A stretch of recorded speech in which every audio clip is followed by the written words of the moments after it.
On se retrouve autour du plateau de Ça se discute avec nos chroniqueurs qui sont déjà là.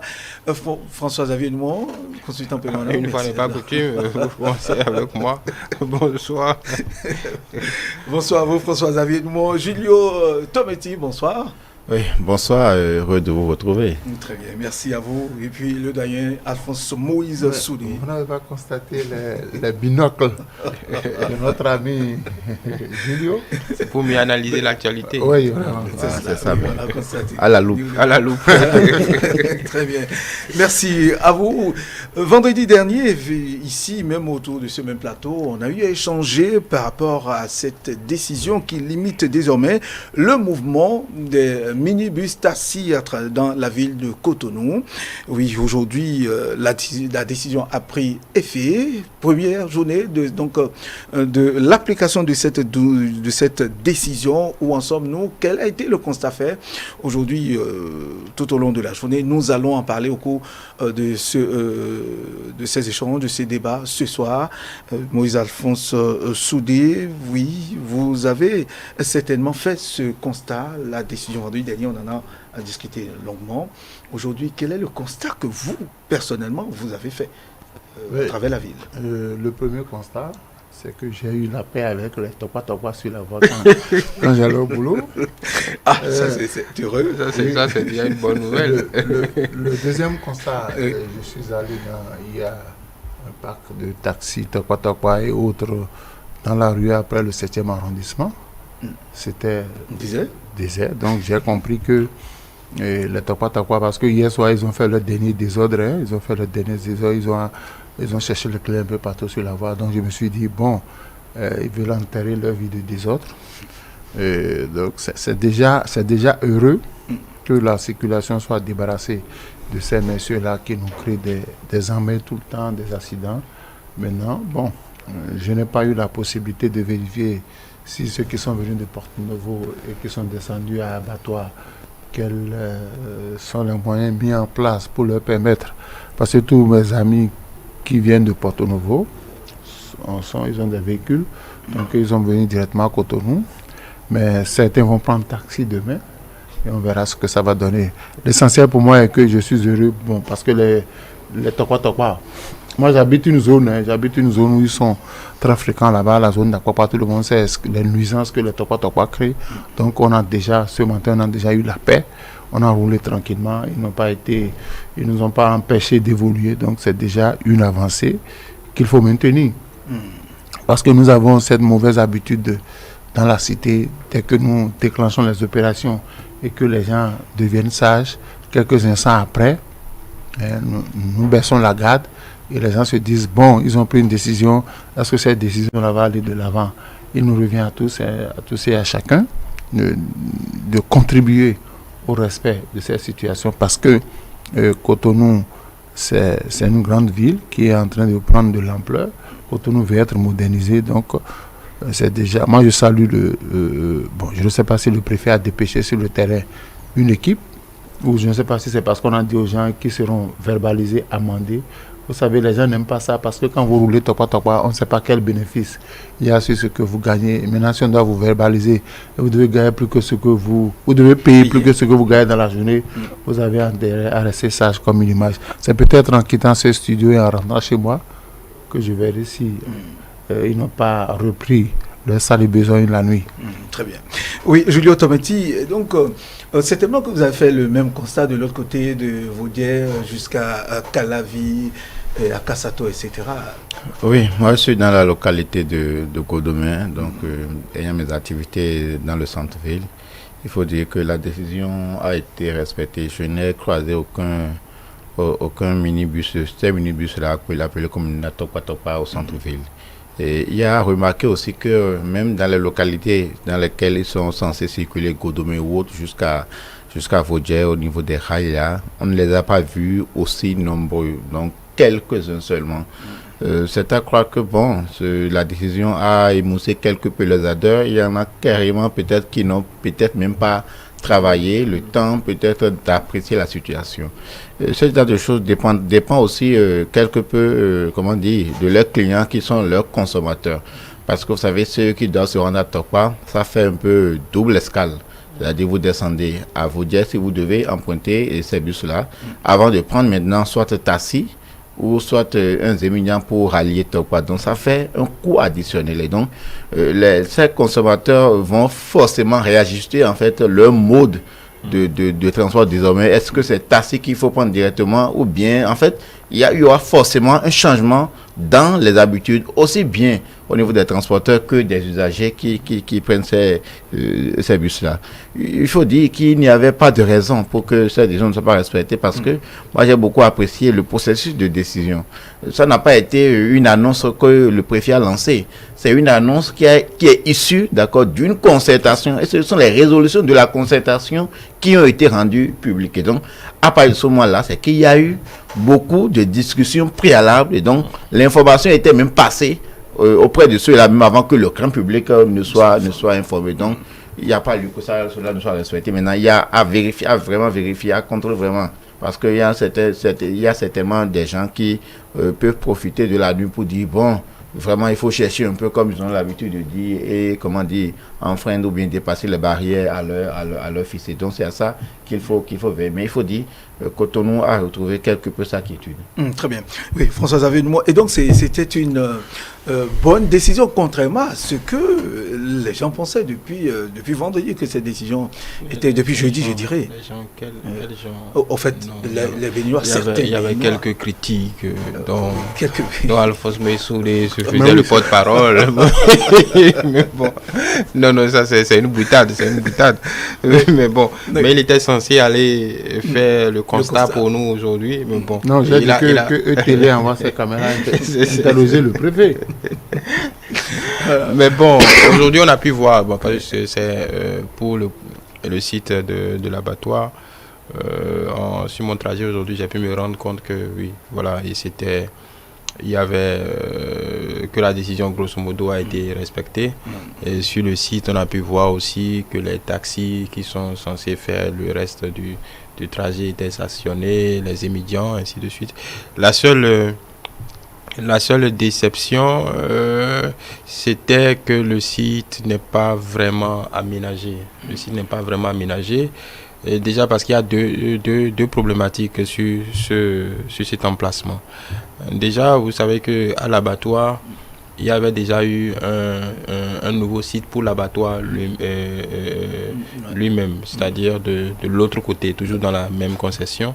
Mais vous et moi avons pu constater aussi que quand bien même il y a la nouvelle construction plus assainie et plus grande, les vendeurs avaient toujours gardé leur site sur le même. Et l'ancien bâtiment était toujours... L'ancien bâtiment était usité. On a vu des images inintéressantes. Et il y a beaucoup de trafic aussi de ce côté-là, parce que quand vous sortez très tôt le matin, vous voyez qu'on transporte à même la moto, des carcasses de moto. Mais donc j'imagine quelque peu, aujourd'hui, j'ai vu ces minibus là se garer pratiquement à côté ou en face, en tout cas sur le même périmètre, alors je pense qu'ils sont en train de déblayer, viabiliser juste la suite, la partie qui est juste concomitante au site de l'abattoir, qui avait des grues, qui avaient commencé par travailler certainement depuis hier, ainsi de suite. Donc déjà que le site n'était pas très bien assaini pour la qualité de la viande et ce qu'on vend, ainsi de suite. Si aujourd'hui ça doit faire, il doit avoir un trafic de véhicules sur un sol boueux, même si on n'est pas en période de pluie, avec tout cela se mélanger un peu, ce n'est pas très ragoûtant. Encore que du côté du rond-point, vous voyez que ceux qui doivent prendre ces moyens de déplacement empiètent même sur la voie. Aujourd'hui, les policiers ont été obligés d'encadrer un peu tout ça. Est-ce qu'ils le feront tous les jours? Donc voilà, c'est la seule Le seul regret, c'est que le site n'a pas été viabilisé correctement. Peut-être parce que, vous savez, après l'abattoir, il y a un petit pavé. Peut-être qu'on aurait dû assainir plutôt le site qui était en train d'être déblayé, peut-être clôturé, pour permettre aux minibus d'aller se garer de façon, en tout cas, ce qui ressemble à une gare normale, pour qu'il n'y ait pas quelque peu le début de désordre qu'il y a eu aujourd'hui. Mais on peut se féliciter quand même que la décision a été respectée. Oui, effectivement, la décision a été respectée. Et puis, le i, comme vous l'avez souligné tout à l'heure, c'est le fait, et beaucoup l'ont déploré, pour les quelques-uns qu'on a interviewés, depuis hier que l'opération en tout cas de déblayage a commencé jusqu'à ce matin. Ils reprochent de n'avoir pas fait le travail, aménager le site en bonne et due forme avant la prise de la décision, et que ce matin déjà ça crée un embouteillage terrible dans la zone, que ce soit à Vaudière ou à Abattoir, et que ça crée d'autres problèmes. Alphonse Moïse Soudé, est-ce que vous avez la même perception de la chose, vous avez la même compréhension que ceux qui se plaignent?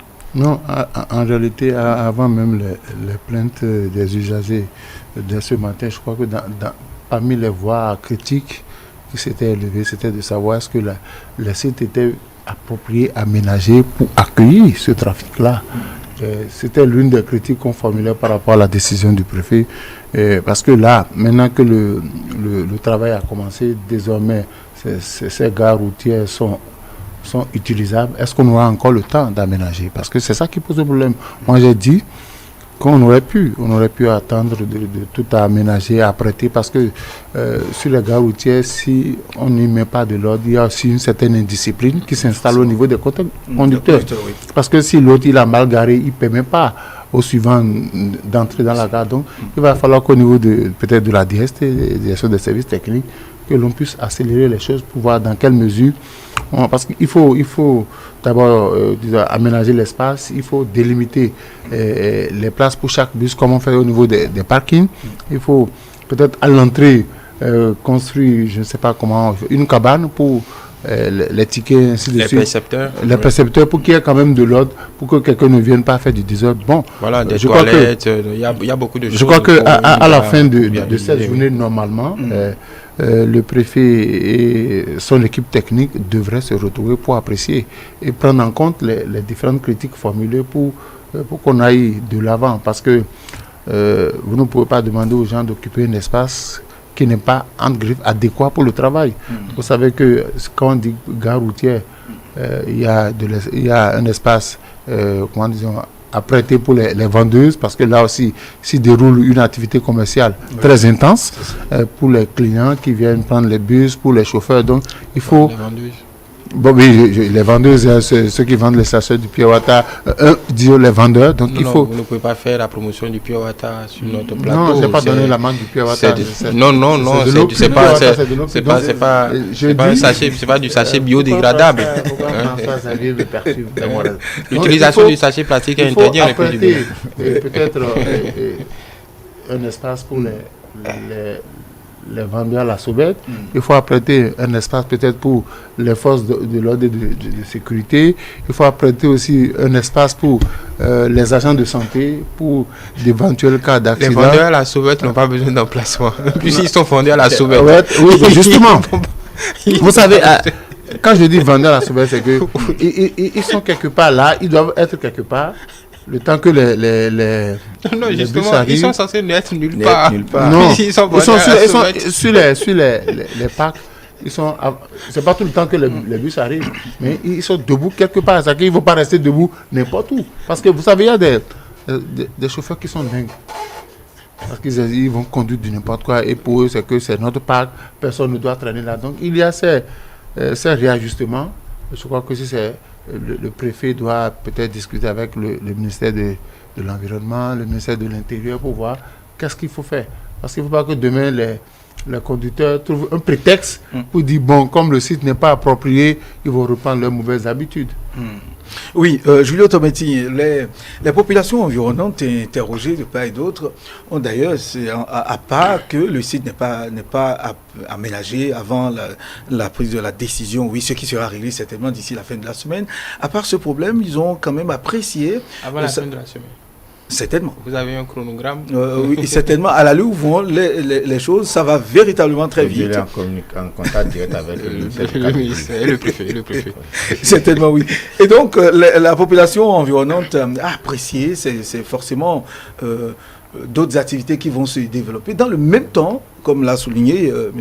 Alphonse Moïse Soudé, dans le même temps, les problèmes de sécurité peuvent se créer parce que quand on parle de gare routière, c'est tout un ensemble de personnes, d'individus qui se mélangent. Oui, c'était là, jusque-là, c'était les topa qui étaient le problème. Une solution en train d'être trouvée. Et de par la solution, le préfet ou bien les autorités risquent de devenir le problème, en fait. Parce que c'est déjà préoccupant, en fait, en termes de gouvernance, que nous soyons en train de dire ça. C'est vraiment préoccupant.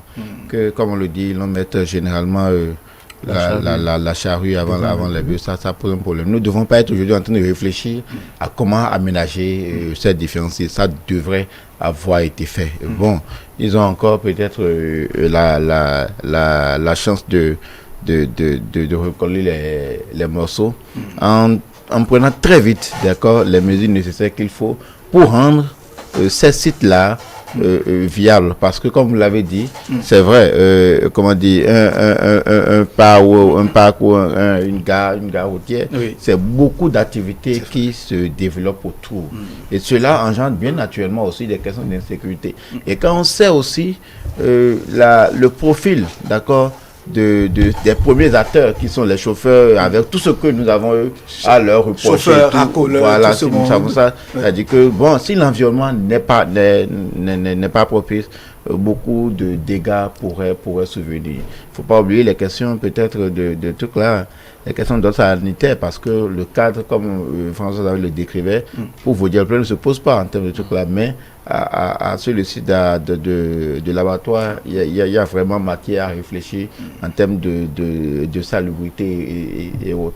Et je vois même difficilement, en fait, quand je vois un peu le site, quoi que l'on fasse, comment faire les voies d'accès, puisque un parc, il faut entrer, sortir, il faut une certaine mobilité. Vraiment, je me dis, est-ce qu'il n'y aurait pas peut-être à choisir autre endroit que le carrefour au niveau de l'abattoir là, parce que ça me semble être très déséquilibré par rapport à la masse, d'accord, de bus que nous voyons rouler de Porto-Novo à Cotonou.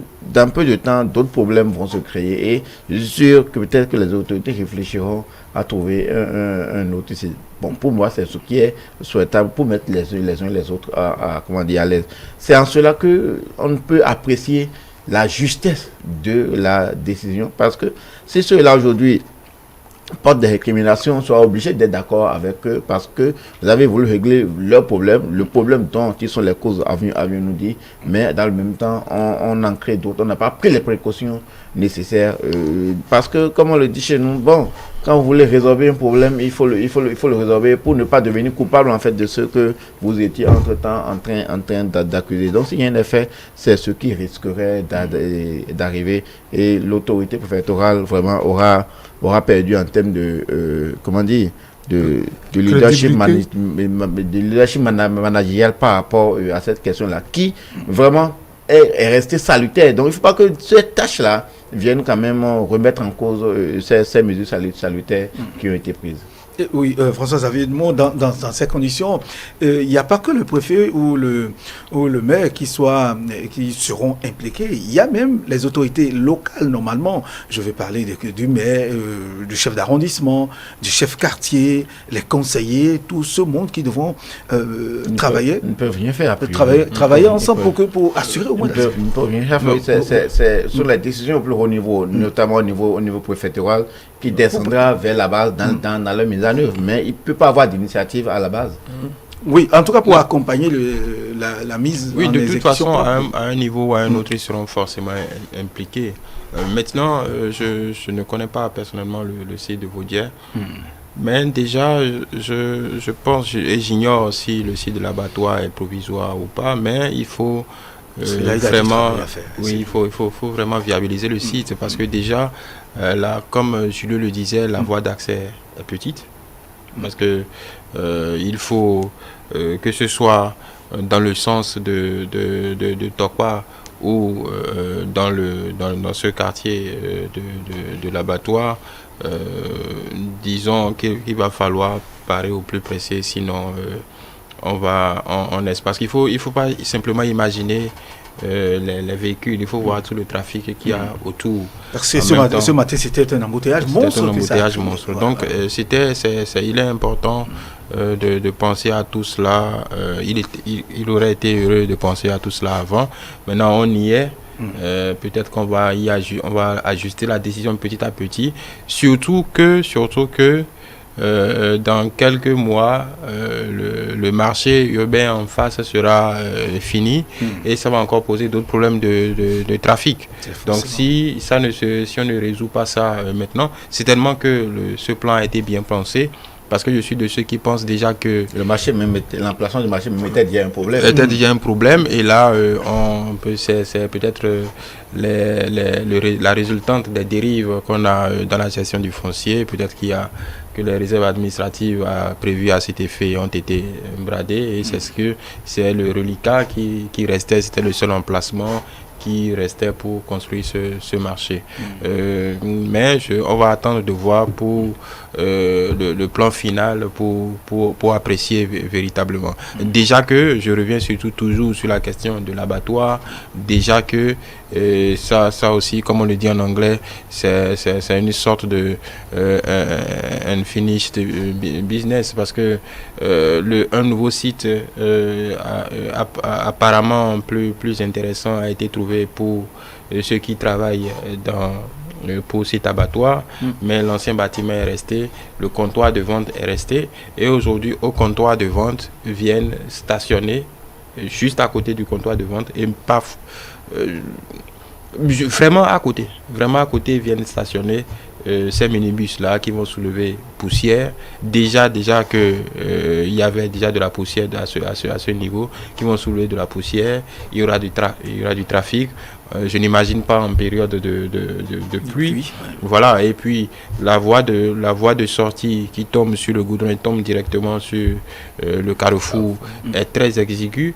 Donc voilà. Il y a les chemins de fer, les rails qui sont là. Qui compartimentent un peu la voie. Donc on va penser, on va faire confiance à l'autorité parce que j'imagine que tout cela a été bien réfléchi et qu'il fallait, il faut maintenant aller de l'avant. Je pense que tout ce que nous observons, les différentes autorités à leur niveau l'ont observé et peut-être que tout cela sera pris en compte. Peut-être qu'il y a un pan de la viabilisation qui sera pris en compte dans l'acte du projet asphaltage. On verra bien, mais on peut espérer quand même que cette décision soit in fine couronnée de succès et contente un peu tout le monde. Oui, si l'autorité peut aller très vite, parce qu'il ne faudrait pas que les conducteurs de ces véhicules prennent pour prétexte que le cadre ne soit pas bien approprié, qu'ils commencent encore par se retrouver dans les rues. Donc il faut aller très vite, il faut voir ce qu'il faut faire. Ça ne peut pas être une raison. Non, bon, écoutez, on a parlé par exemple d'embouteillage monstrueux. Il y a des gens qui vont dire, bon, je suis avec des clients que je vais descendre, je n'ai pas pu avoir accès au site, il peut s'arrêter à l'entrée et descendre ses clients. Vous savez qu'il y a de ces comportements. Je vais pousser un peu vers Digaton. Bon, c'est ça. Voilà, il va dire la voie étant serrée, je pousse un peu vers Digaton là, et je vais me rabattre là pour décharger. Et si on ne lui dit rien, la prochaine fois il va rester là pour charger. C'est l'autre point. En fait, dès qu'on a essayé une fois que personne ne nous dit rien, ça devient une habitude. Donc le préfet, je crois que le préfet certainement va faire une descente sur le terrain pour constater de visu ce qui est en train d'être dit et voir dans quelle mesure il faut y aller. Mais il faut qu'on puisse faire une certaine veille citoyenne. Parce que quand vous prenez des mesures comme ça et qu'à un moment donné, tout le monde relâche comme ce qui se passe avec la Covid-19, tout le monde a relâché avec les gestes barrières. Bon, les gens se disent, bon, il n'y a plus de contrôle, je peux circuler sans mon cache-nez, je peux ne pas respecter les gestes barrières. Il faudrait qu'à ce niveau-là, parce que ça pose véritablement un problème de sécurité. Et je dis, sur les gares routières, quand vous n'installez pas des postes de police, ça devient des nids de voyous. Ça devient des nids de voyous, des nids de brigands. Donc il faut déjà parer au plus pressé en installant déjà peut-être une brigade, peut-être un poste de contrôle pour déjà assurer la sécurité des clients. Très bien. Oui, l'autre question qui se pose, Julio Tometti, François le plateau d'ailleurs, les gens se sont demandé ce matin, alors, ceux qui vont descendre à l'abattoir pour se rendre dans la ville, à Tokwa, est-ce que comment est-ce qu'ils vont se déplacer? Est-ce que par exemple, parce que ce problème se pose aujourd'hui, ce matin, les gens se sont plaints sur ces sites-là. Ceux qui ont quitté Porte-Novo ou qui devraient se rendre à Tokwa, dans Tokwa, ils sont descendus à l'abattoir. Mais comment est-ce qu'ils vont se rendre? Est-ce qu'il y aura un transport commun qui va en tout cas un autre moyen de déplacement en commun qui sera mis en place d'ici là pour le déplacement? Ils sont peut-être un peu livrés à eux-mêmes. Ces clients, ces citoyens. Non, pas forcément. Vous savez, j'ai dit tantôt que ça va forcément changer les habitudes en matière de transport. Pour ce que nous avons là tout de suite, c'est que lorsque vous êtes à abattoir, donc vous continuez avec l'état civil ou les taxis-motos communément appelés ces médias. Mais l'autre chose, c'est que j'ai entendu dire qu'il y aura autour de ça un développement en fait des transports en commun au sein de la ville, comme par exemple les initiatives va faire de la publicité Ben Afrique par exemple. Donc j'ai entendu dire qu'il y aura en fait de ces initiatives là qui vont se développer autour pour faciliter la mobilité tant au sein de la ville, mais avec un peu plus de respect en fait des règles routières, puisque en fait en vérité les Tokwa servaient à ça, mais en vérité ce qui est c'est l'état des véhicules et les personnes en fait, le comportement de ceux qui sont les conducteurs et assimilés, c'est-à-dire les racoleurs ou tout, c'était devenu autre chose. Et donc, forcément, comme je le disais tantôt, d'autres activités en termes de transport urbain vont se développer autour. Ça peut être des bus, ça peut être des minibus. Et donc, la chose pourra véritablement. Parce qu'on ne peut pas dire, pour une ville qui se veut moderne, qu'on va compter exclusivement sur les éminents, qui ne sont pas encore totalement une solution, qui continuent d'être, si on peut le dire, un problème. Peut-être que la réflexion se mène aussi par rapport à cela. Ça, on ne sait pas aussi. On en viendra peut-être. Donc, on ne peut pas se rabattre sur eux en se disant qu'ils vont assurer en fait la plénitude du transport urbain. Donc, d'autres activités vont se développer, d'autres modes de transport vont se développer. C'est le moment, pour les opérateurs économiques peut-être de surfer sur cela pour, avec les parcs automobiles pour desservir ne serait-ce que la circulation à l'intérieur. Non, comme je le dis, moi, je soupçonne qu'on va bientôt donner l'agrément à des promoteurs de transport en commun, parce que tout ceci, dès que c'est promoteurs de transport en commun, les grands bus, pour ceux qui ont fait les grandes villes, vous allez par exemple à Dakar, vous allez voir ces cars que nous appelons ici Tokwa ici là-bas, ils appellent ça car rapide. Ça c'est pour les petites bourses aussi, pardon, les grands cars. Donc je soupçonne que bientôt on va permettre à des opérateurs économiques de se lancer dans la promotion du transport en commun, ce qui fait que... On n'a jamais interdit à quelqu'un, il n'a jamais été limité, il n'y a jamais de limitation autour de cette affaire-là. Vous avez votre moyen aujourd'hui, vous pouvez mettre une flotte de véhicules en circulation. Je n'ai pas dit qu'on a interdit. C'est déjà le cas d'ailleurs. Oui, donc, et dès que c'est... transport en commun vont s'installer, forcément on va obliger les EMA à disparaître de la circulation. On va les obliger. Bon, c'est vrai que les transports en commun ne peuvent pas aller. On va peut-être les repousser vers la périphérie de Cotonou. Ils ne vont plus rester au cœur de la ville. Donc bon, on attend de voir ce qui est sûr. Tout se fait, il y a des personnes qui ont déjà réfléchi. Et on va aller doucement. Donc, nous ne serons pas surpris si d'ici à fin décembre, début janvier, on a des grands bus de transport en commun dans la ville de Cotonou. Nous ne serons pas surpris. Bon, donc c'est ça. Oui, c'est ça.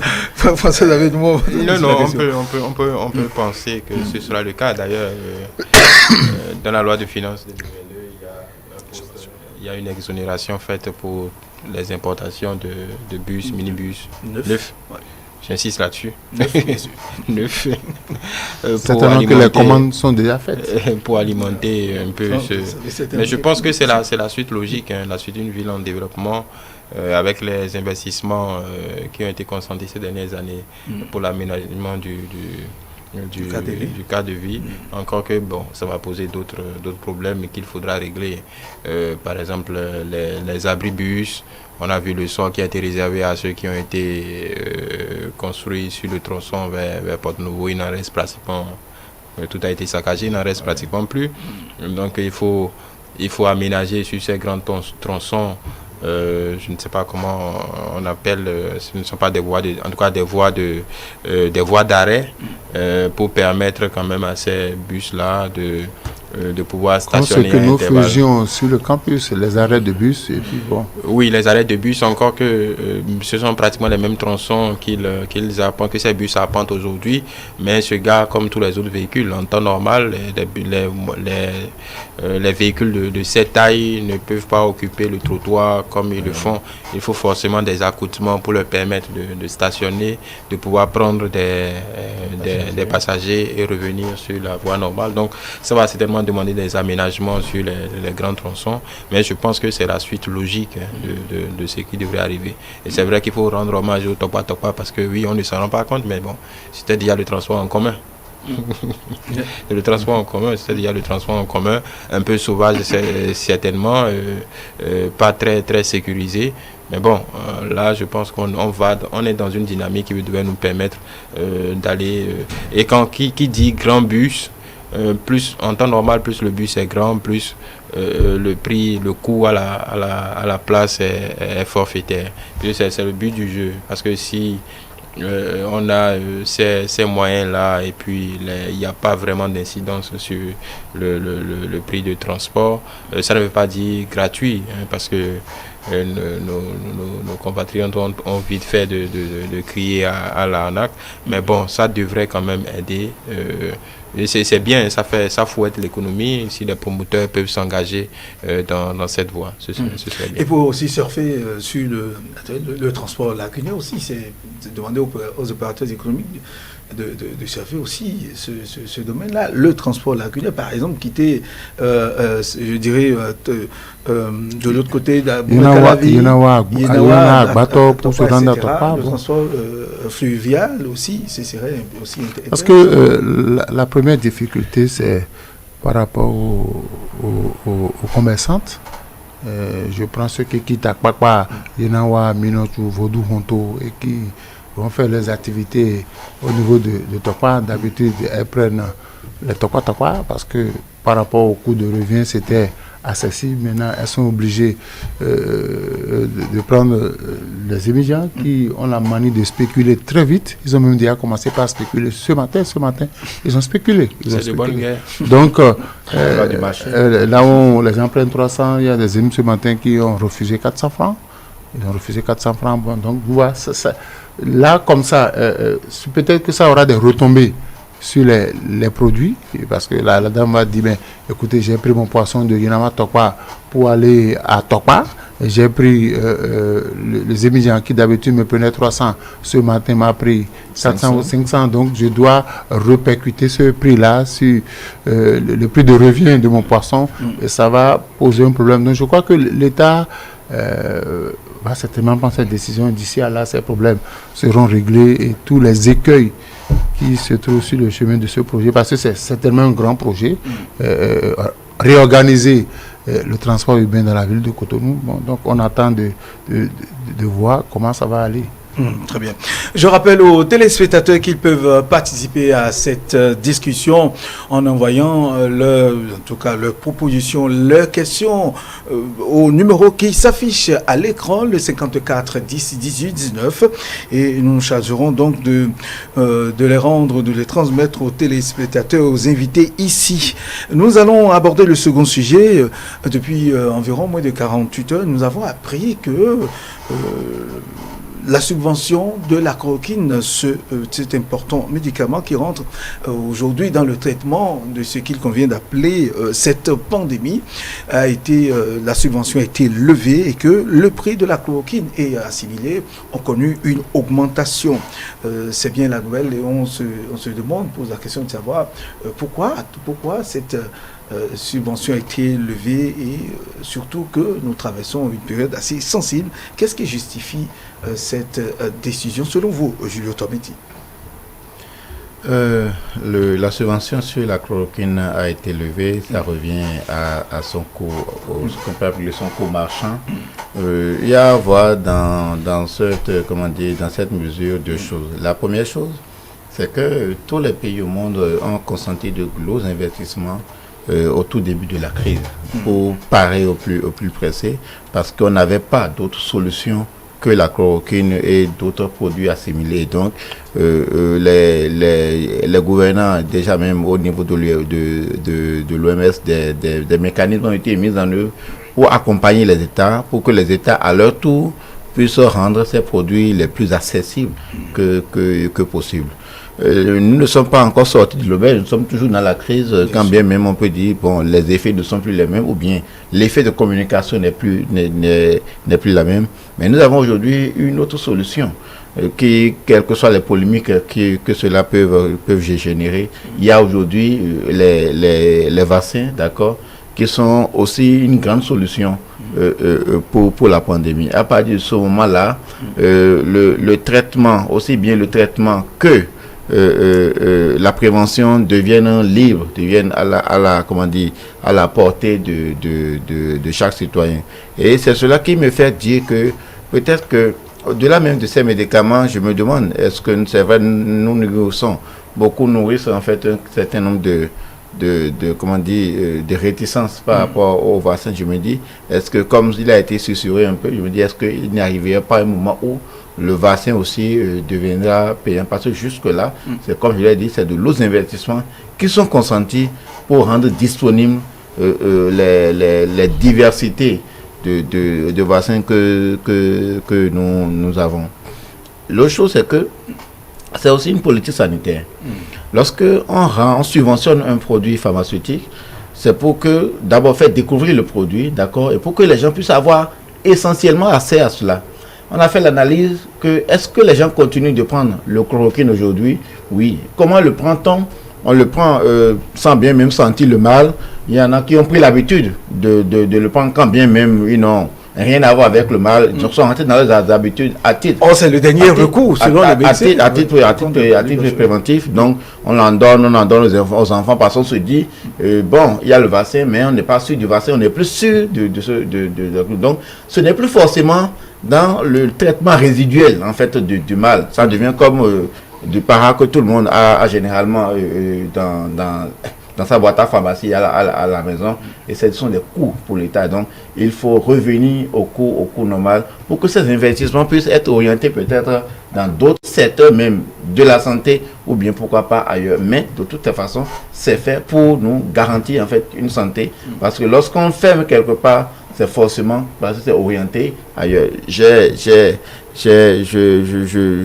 l'ai lu brièvement au niveau des postes de dépenses, même le budget au niveau de la santé a connu une augmentation de près de 5% en 2022 comparativement en 2000. Ça veut dire que au-delà de tout ce qu'on a fait, il y a beaucoup encore de choses à faire au niveau du secteur de la santé. Et donc, s'il y a d'autres priorités, il vaut mieux que les investissements soient orientés vers ces priorités. Parce que bon, ce que nous observons par rapport à la chloroquine, ce n'est plus une grande problématique pour les Béninois. Très bien, oui.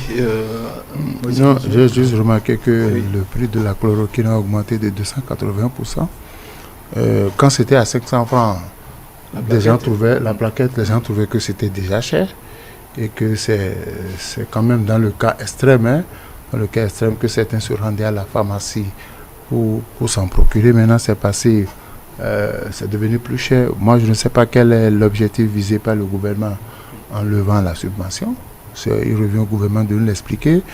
Mais je crois qu'en faisant cela, on encourage nos compatriotes à se tourner vers le Nigeria. Moi, je me suis amusé à demander... À ce niveau, le Nigeria. À ce retrouver, je me suis amusé à demander à combien ce produit-là se sert de là-bas. On m'a dit, écoutez, le carton de 10 plaquettes vous revient pratiquement à 3500 CFA. Et nous savons très bien que les médicaments qui viennent de là-bas, dans quelles conditions ces médicaments-là sont conservés. Ce sont de faux médicaments quand même. N'allez pas demander aux petites bourses de ne pas s'y rendre. Les gens vont l'acheter. Donc, je dis, autour des décisions que nous prenons, nous devons suffisamment communiquer. Certains ont dit, mais écoutez, on a supprimé la subvention de la chloroquine pour amener la plupart de nos compatriotes à aller se faire vacciner. Parce que si vous devez, parce qu'il y a certains qui refusent de se faire vacciner et qui ont pris l'habitude de prendre Azitro et qu'on appelle et la chloroquine pour se soigner des queues. C'est vrai qu'ils ne vont pas tout le temps à l'hôpital, mais dès qu'ils sentent les premiers symptômes, ils disent, bon, ça c'est pour me mettre à l'abri de cette maladie-là, ils vont le prendre, peu importe pour eux les conséquences à l'avenir de la consommation exagérée de ces comprimés-là. Mais aujourd'hui, ils se disent, mais pourquoi l'État passe de 500 à ce prix-là? Ça pose un problème et les gens se posent mille et une questions. Encore que, bon, on n'a pas encore dans la tête de certaines personnes, jamais ils ne sont pas prêts à aller se faire vacciner. Ils ne sont pas prêts à aller se faire vacciner, ils refusent. Donc je crois qu'il faut qu'on communique autour, il faut qu'on explique à nos compatriotes le bien fondé, parce que si c'est à 500 francs et que tout le monde ne l'achète pas, d'abord au départ, dès que la maladie avait commencé, on dit que c'est sur prescription médicale. Après, l'État subventionné, c'était à 500. Et quand vous allez à la pharmacie, on ne vous donnait pas. Vous n'avez pas acheté beaucoup de plaquettes. Même quand vous allez, vous êtes testé positif, parfois les gens vous donnent une plaquette, ils vous demandent d'aller acheter la deuxième plaquette vous-même à la pharmacie. Donc, il y a que, bon, et ceux qui n'avaient pas les moyens n'allaient pas chercher la deuxième plaquette. Ils se contentaient, qu'on appelle, de la seule plaquette. On dit, il faut prendre des tisanes, il faut boire beaucoup de tisanes, beaucoup d'eau. Et puis, donc, je crois que, je me dis que certainement en prenant cette décision, le gouvernement a mûri les conséquences qu'il pouvait. Est-ce que ça va amener réellement nos compatriotes à aller se faire vacciner? Parce que j'ai vu la dernière fois dans les quartiers où, je crois, ce qu'on appelle les gongonneurs, ils ont gongonné un peu partout pour demander aux compatriotes de sortir pour aller se faire vacciner. Par endroits, certains, bon, les gens sont restés oisifs. Ils n'ont pas trouvé de compatriotes à vacciner. Donc, pour certains, moi je connais des quartiers où ça ne leur dit rien, pas de respect de gestes barrières, pas de cache-nez, on s'en fout. On dit, ben, cette maladie-là, c'est pour vous qui êtes allés à l'école, c'est vous qui savez comment ça se manifeste. Nous, il suffit qu'on prenne qu'on prenne un verron de Sorabi, et puis bon, ouais, les gens évoluent dans leur mentalité. Donc, il va falloir que autour de ça qu'on communique, parce que c'est une augmentation quand même de 280%. Donc, je voudrais bien qu'on explique aux gens. Je lui ai dit, peut-être qu'on a ce qu'on a utilisé pour subventionner la chloroquine, peut-être on va reverser ça sur nos secteurs, mais je dis autour de ce qui concerne la grande masse, il faut forcément expliquer, parce qu'il ne faut pas provoquer la colère de nos compatriotes pour dire, mais c'est à 500, on n'arrive pas à acheter, maintenant on va augmenter le prix. Mais il faut expliquer, même aux intellectuels, il faut expliquer, même aux analphabètes, il faut expliquer pourquoi désormais la chloroquine est passée à ce prix-là, parce que personne ne communique autour, à part le communiqué que nous avons vu circuler sur les réseaux sociaux, tout le monde a lu, je crois que c'est depuis jeudi dernier, tout le monde a lu, mais il faut qu'il soit autorisé, mon créneau, pour nous expliquer le bien fondé. Parce que quand vous expliquez aux gens ce qui se passe et qu'ils comprennent, ils sont obligés de rentrer dans les rangs. Mais quand ils ne comprennent pas, ils estiment que c'est encore une méthode de les gruger, c'est encore une méthode de les obliger à aller se faire vacciner, alors que le vaccin ne les met pas à l'abri de la maladie. Comme si le gouvernement pour tout là de gruger les citoyens. Pardon? C'est vous qui voulez justifier ce que j'ai dit. Je ne vous demande pas de justifier ce que j'ai dit. Non, je pense fondamentalement, déjà il faut préciser qu'une subvention n'a de sens que si elle est circonstanciée dans le temps et si ça résout un problème en un temps. Une subvention qui perdure dans la durée n'a aucun effet, n'a aucun effet pertinent, sinon d'alourdir un peu les finances les finances publiques. Donc je pense que la subvention a été accordée pour atteindre un objectif bien précis. Aujourd'hui, peut-être qu'il faut lire entre les lignes. C'est le message, c'est que voilà, tournez-vous vers la vaccination. Ce traitement présomptif n'est plus forcément même si le gouvernement ne le dit pas, peut-être qu'ils vont communiquer là-dessus après. Ce traitement présomptif n'est plus forcément la panacée, il faut aller vers la vaccination. Donc au lieu de garder cette subvention dans le temps, on essaye déjà, le gouvernement se facilite un peu la tâche en faisant, je pense que c'est passé de 500 à 1400, je crois. 1300, 340, 1400, 1400. Azitro 1350. Voilà, 1400. Et quand même, j'ai eu à lire dans la presse qu'il y a même un effort qui a été fait là-dessus, parce qu'en temps normal, ça devrait revenir autour de 1800 selon, je pense, dans un journal de la place, Matin Libre, pour ne pas nommer ce journal. Je pense que c'était un représentant de l'ordre des médecins, des pharmaciens, qui explicitait un peu le schéma. Donc les pharmaciens ont eu à faire aussi un geste de ce côté-là pour qu'on n'aille pas vers les 1800 par plaquette. Donc je pense que c'est une option, et encore une fois, les gouvernants sont là pour faire des arbitrages. Les gouvernants sont là pour faire des arbitrages. Les gouvernants, aujourd'hui, ce qu'il y a sur la table et qui paraît être le plus efficace, c'est la vaccination. Donc, on met toute la force dans la vaccination. Et tout ce qui peut concourir à la promotion de la vaccination doit être privilégié. Donc, quand on regarde un peu ces options-là, on peut trouver que la décision est cohérente. Et donc, c'est pas comme si ça se vendait à des millions. On vendait des millions de plaquettes par jour non plus. Ce n'est pas comme si tous les Béninois se ruaient dans les pharmacies. Et je ne suis pas sûr que ce soit forcément le coût de 500 francs. Je pense qu'il y a une bonne partie de nos compatriotes qui se sont rués et qui continuent de le faire, qui comptent sur les produits traditionnels pour se mettre à l'abri de ce vaccin. Une part non négligeable quand même a adopté ce traitement présomptif, mais je pense qu'aujourd'hui que le message que le gouvernement veut faire passer, c'est la vaccination, et peut-être dans quelques mois passer à l'obligation, comme le Ghana va le faire en début janvier, comme le Togo est en train de le faire sur quelques postes. Donc peut-être qu'on y va tout doucement. Le Bénin aussi l'a fait, puisque à la Sogema, on a demandé aux gens, on a obligé les gens à se vacciner. À la pause, on a obligé les gens à se vacciner, parce qu'avec une date butoir, on avait dit 2 novembre, si vous ne vous vaccinez pas au plus tard le 2 novembre, c'est que vous perdez le boulot. Donc bon, ça a commencé. Donc vous savez, il y a des kamikazes qui, en dépit de tout ce qu'on va dire, parce qu'on n'a pas, moi je ne suis pas contre la vaccination, mais on n'a pas convaincu les compatriotes sur la nécessité de se faire vacciner. Ce qui est sûr, M. Alphonse Soudé, en 10 jours de campagne accélérée, on a enregistré près de 300 000 qui sont déjà enregistrés. C'est déjà un succès. Ça veut dire que les gens ont commencé par comprendre et aller vers la vaccination. Mais oui, je dis, pour le pourcentage que nous faisons en 10 jours, 300 000, c'est peu. Moi, j'ai vu des endroits où les agents vaccinateurs étaient là.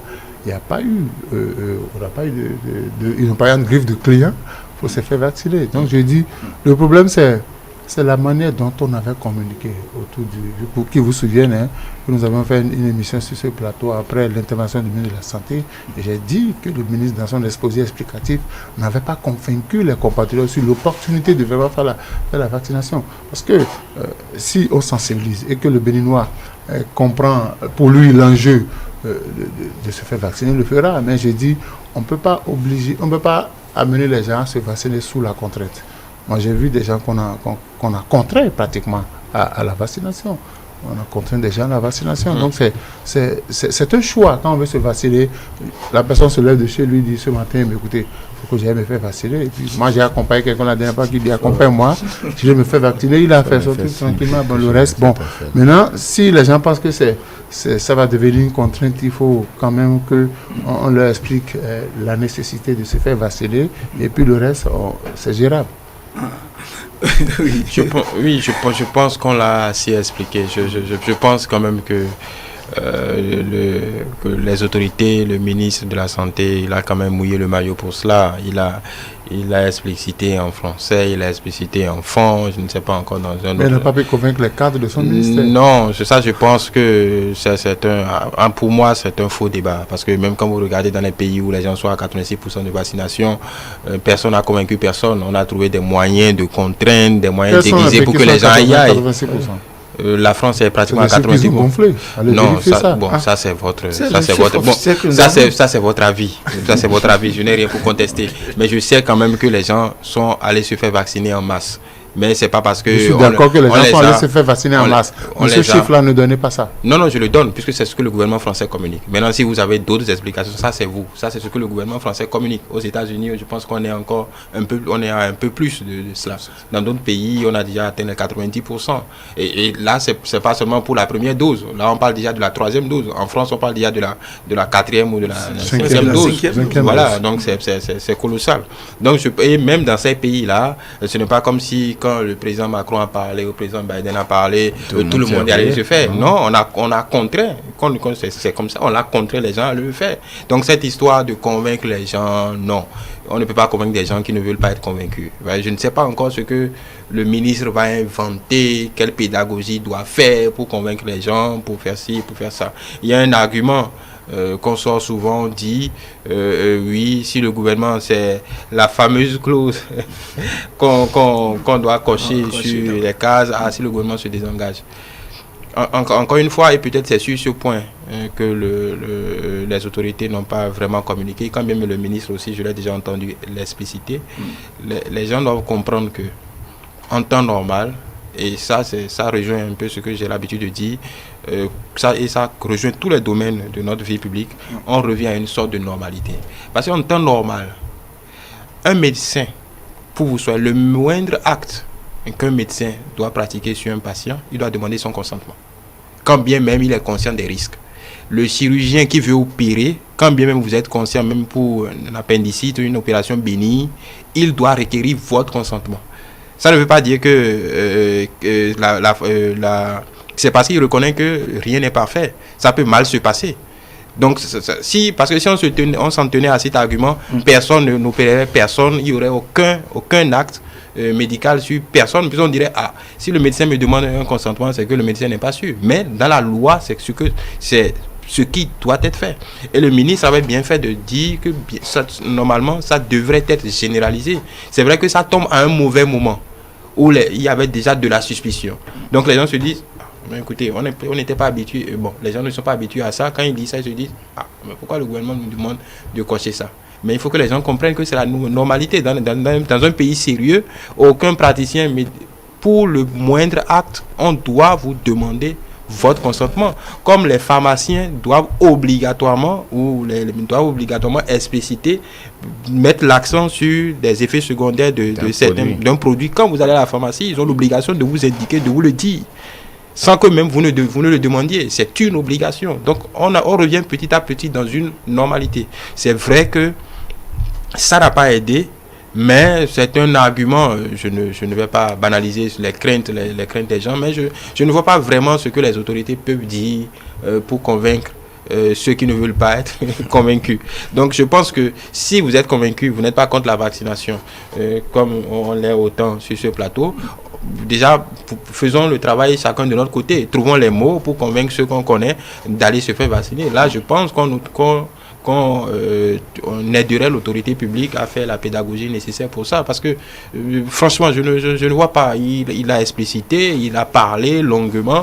Donc, je ne vois pas, à moins qu'il fasse descendre le Saint-Esprit. Je ne sais pas comment il peut se prendre. Les gens attendent généralement en termes de communication. C'est lorsqu'il y a la moindre désinformation qui sort sur les réseaux sociaux, le ministre doit sortir pour communiquer. Oui. Lorsqu'il y a un tic qui est sorti quelque part, on a dit telle personne a dit chèque, le ministre doit sortir pour même ce combat, il ne pourra pas le gagner. Non, je ne suis pas d'accord. En le disant comme ça, vous insultez l'intelligence. Les Béninois n'ont jamais dit que le ministre vienne démentir les noms. Il ne faut pas insulter l'intelligence des Béninois. On a dit qu'il ne faut pas insulter l'intelligence des Béninois. Ce n'est pas gentil de dire ça.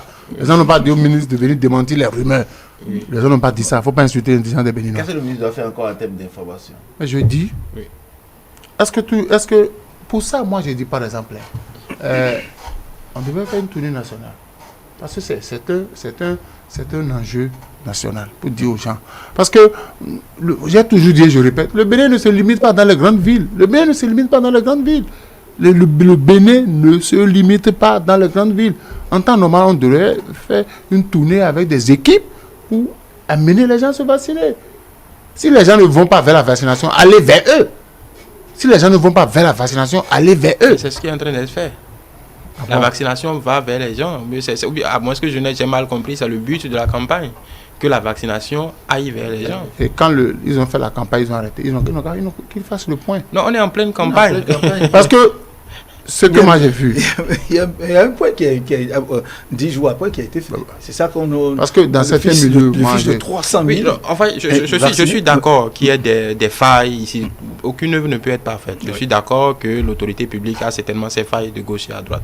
Donc je pense qu'aujourd'hui, à la lumière, au regard des enjeux, si nous, et c'est ça, pour ceux qui nous suivent, s'il y a 2, 3, 4, 10, j'espère beaucoup plus, qui comprennent les enjeux, qui comprennent le bien fondé de la vaccination, qui aident l'État à faire le travail. C'est un enjeu national, qui aide l'État à faire. Autour déjà d'eux, si on arrive à gagner 1 ou 2 personnes, au bout du compte, parce que on le gagnera tous. Il faut dire aux gens, avant d'aller faire sa vaccination, il faut faire des textes préliminaires. Parce que vous pouvez avoir dans votre corps des maladies qui ne se sont jamais déclenchées parce que vous ne savez pas que vous souffrez de ça.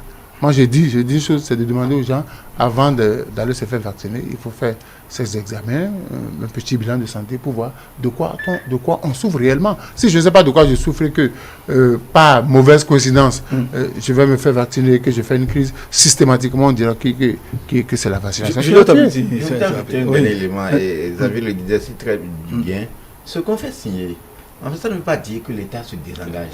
L'État ne peut pas se désengager. Au civil, ne peut pas ne pas se désengager. Laisse-moi vous expliquer. On dit, lorsque vous avez peut-être des effets secondaires qui vous créent des dommages, vous vous contentez du fonds de dédommagement prévu par l'État. Parce que autrement, si ce n'est pas ça, c'est-à-dire on aurait intenté des milliers, c'est-à-dire quelqu'un prend le vaccin, il a les maux de tête, il peut saisir le juge.